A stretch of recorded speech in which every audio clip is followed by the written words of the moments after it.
स्वर्गदूत जिब्राइल ने मरियम से कहा, तुम एक पुत्र को जन्म दोगी कैसे? मरियम ने पूछा, मेरा विवाह नहीं हुआ है, परमेश्वर का पवित्र आत्मा तुम पर आएगा, बालक परमेश्वर का पुत्र होगा। मरियम ने उसे पर विश्वास किया।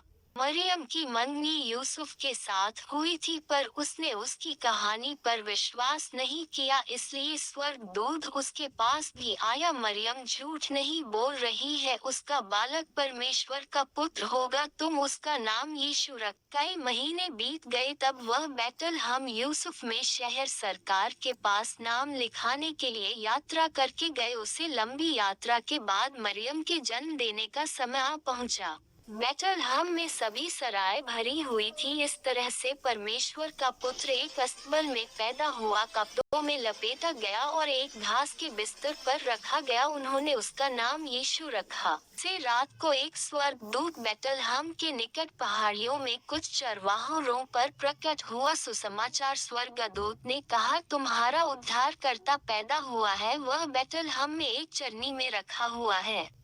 अचानक और स्वर्गदूत प्रकट हुए, इतनी ज्यादा कि उसमें पूरा आकाश भर गया। आकाश में परमेश्वर की महिमा। उन सब ने गीत गाया, पृथ्वी पर उन मनुष्य में जिसे वह पसंद। जब स्वर्गदूत चले गए, चरवाहे जल्दी से बैतलहम के लिए निकले। उन्होंने बालक, उनके उद्धारकर्ता को एक घास के बिस्तर पर लेटा देखा। यह ऐसा ही था जैसा कि स्वर्गदूत ने उनसे कहा था।